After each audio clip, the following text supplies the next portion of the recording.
बात है 2018 की, जब इंडिया में मी टू मूवमेंट नया नया आया था, जहां पर हर एक फीमेल खुलकर बता सकती थी कि उनके साथ भी सेक्सुअल हैरेसमेंट जैसी घिनौनी चीज हुई है। और तनुश्री दत्ता भी इस मूवमेंट के दौरान सामने आई, जहां जूम टीवी के एक इंटरव्यू में उन्होंने एक ऐसे शख्स का नाम लिया जो बहुत चौंकाने वाला था। उन्होंने कहा कि मुझे नाना पाटेकर ने हैरेस किया है। मैं नाम भी लेना चाहती हूँ, एक्टर नाना पाटेकर। ये नाना पाटेकर ने जब बदतमीजी की मेरे साथ, वो इंसान जो डोनेशंस करता है और जो बेसिकली बहुत रिस्पेक्टेबल है, जहां तनुश्री ने बताया कि कैसे 2008 में जब वो मूवी हॉर्न ओके प्लीज पर काम कर रही थी तो उसमें एक डांस सीक्वेंस आया जो उनके कॉन्ट्रैक्ट में था ही नहीं, जहां उस सीक्वेंस के दौरान नाना पाटेकर ने उन्हें अनकंफर्टेबली टच किया और उन्होंने वो मूवी छोड़ दी, जहां उनकी जगह इस मूवी में राखी सावंत को रखा गया। जहां तनुश्री ने 2008 में सिने एंड टेलीविजन आर्टिस्ट एसोसिएशन में कंप्लेंट भी दाखिल की थी, जहां ऑब्वियसली नाना पाटेकर ने ये एलिगेशंस डिनाई किए। पहले भाई मैंने टच कब किया मुझे नहीं याद, क्योंकि पूरे गाने में उन्हें मुझे छूना है, मुझे उनको छूना नहीं, मैं दूर भागता। और सिर्फ नाना पाटेकर ही नहीं, उन्होंने विवेक अग्निहोत्री पर भी एलिगेशंस लगाए। तनुश्री इस इंसिडेंट से इतना ट्रॉमेटाइज थी कि उन्होंने बॉलीवुड मूवी से भी बैकआउट कर लिया, जहां तनुश्री को कंगना रनौत, प्रियंका चोपड़ा और सोनम कपूर की तरफ से काफी सपोर्ट मिला इसके चलते। बट जब 2019 में नाना पाटेकर के खिलाफ इन्वेस्टिगेशन हुई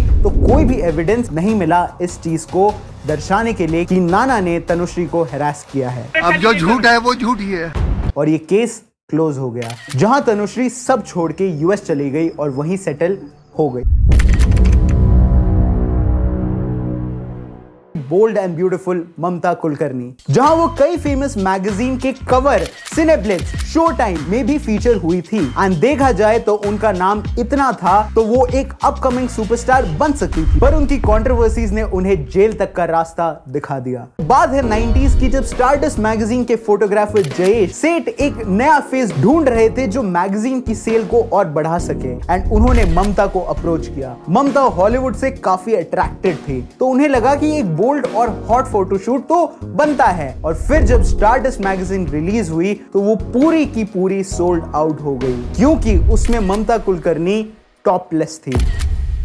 और जहां कई लोगों को ये पसंद आई, कई लोग बहुत गुस्सा हो गए थे। एंड इवन ममता को भी रियलाइज हो गया कि उन्होंने एक बड़ी गलती कर दी है। मैं एक बच्ची थी, मेरे अंदर बहुत मासूमियत थी। बट ममता कुलकर्णी इस फोटोशूट और कभी तुम कभी हम के बाद कभी बॉलीवुड में नहीं देखी गई। तो बात है 2 अप्रैल 2016 की, जब पुलिस को एक अनजान गाड़ी में 2 लोग सागर और मयूर नाम के लड़के मिले, जिनके पास 2-3 किलो एफेड्रिन था। ये एक बहुत बड़ा रैकेट था जो केन्या से ऑपरेट हो रहा था, जहां पुलिस ने एक विकी गोस्वामी नामक आदमी को मास्टरमाइंड बताया एंड उसके साथ साथ उसकी बीवी पर भी एलिगेशंस लगे, जिनका नाम था ममता कुलकर्णी। ये इंडिया छोड़ के दुबई पहुंची थी, जहां उन्होंने विकी गोस्वामी से शादी करी एंड वो अब 2000 करोड़ के ड्रग रैकेट का हिस्सा थी। जहां थाने कोर्ट ने उनके खिलाफ एफआईआर करके उन्हें प्रोक्लेम्ड ऑफेंडर यानी भगौड़ा घोषित कर दिया। कई साल बाद ममता कुलकर्णी ने खुद एक इंटरव्यू दिया, जहां उन्होंने बताया कि अब वो केन्या में रहती हैं एंड ये ड्रग वगैरह सब झूठ है। मुझे इस चीज से कोई तकलीफ नहीं होती, बिकॉज मुझे मालूम है कि मेरे अंदर का जो परमात्मा है वो जानता है कि मैं सच हूँ। वीराना, जहां ये मूवी बहुत क्रेजी थी, जहां इसमें हॉरर और हॉटनेस दोनों थे, वहीं इसी मूवी में एक ऐसी एक्ट्रेस थी जो रातों रात बॉलीवुड के one of the most popular face बन गई थी। मैं बात कर रहा हूं जैस्मिन धुन्ना की। जैस्मिन धुन्ना, जिन्होंने अपना बॉलीवुड डेब्यू 13 साल की उम्र में विनोद खन्ना की मूवी सरकारी मेहमान में कर लिया था, जहां फिर उन्होंने दूसरी मूवी की डाइवोर्स। बट फिर उन्हें एक ऐसी मूवी मिली जिसने उनकी पूरी जिंदगी बदल दी और शायद तबाह भी कर दी। तो रामसे ब्रदर्स ने जैस्मिन को चुड़ैल का रोल ऑफर किया एंड उन्होंने हाँ कर दी, और वो उस मूवी में एक हॉट चुड़ैल थी, क्योंकि वीराना रामसे ब्रदर्स की अब तक की one of the most bold movie थी। जहां इस मूवी को रिलीज होने में 8 महीने लग गए, क्योंकि सेंसर बोर्ड ने 46 कट्स बता दिए थे, और फिर 8 महीने री एडिटिंग के बाद वीराना फाइनली रिलीज हुई, जहां वीराना एक बहुत बड़ी हिट थी जिसने 3 करोड़ का कलेक्शन किया। जहां ये मूवी सुपर हिट हुई, बट उसकी एक ही वजह थी और वो थी जैस्मिन धुन्ना। और जैस्मिन के पीछे पूरा बॉलीवुड पागल हो गया और साथ साथ अंडरवर्ल्ड भी। और एक दिन किसी को खबर नहीं हुई और जैस्मिन गायब हो गई। इवन जो मूवीज उन्होंने साइन करी थी वो भी अधूरी रह गई थी। तो जैस्मिन कहां गई? बट अभी कुछ समय पहले वीराना के को स्टार हरमन ब्रिजे ने एक इंटरव्यू दिया जहां उन्होंने बताया कि जैस्मिन जिंदा है, वो मुंबई में ही रहती हैं। मेरी बात होती है, क्यों नहीं जैस्मिन है? अच्छी है, इंडिया में नहीं है वो? नहीं है, वर्सोवा में रहती है, लेकिन वो ज्यादातर अमेरिका में रहती है।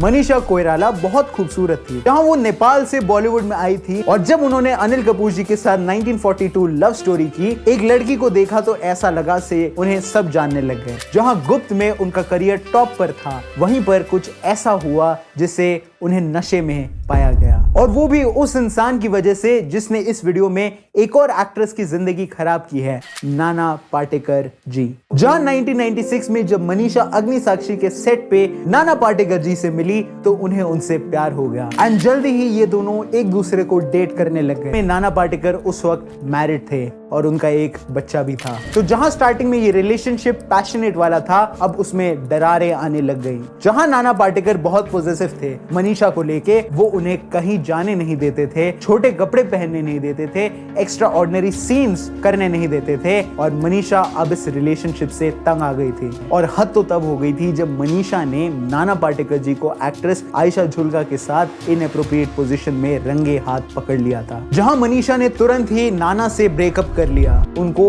अल्कोहल की एडिक्शन लग जाती है। जहां वो अब नशे में गिर चुकी थी और नशे की वजह से उनका ध्यान काम पे नहीं था, और ऐसे ही उनकी मूवीज लगातार फ्लॉप जाने लग गई। अचानक दिल से, महाराजा, लावारिस, लाल बादशाह, ये सब की सब फ्लॉप।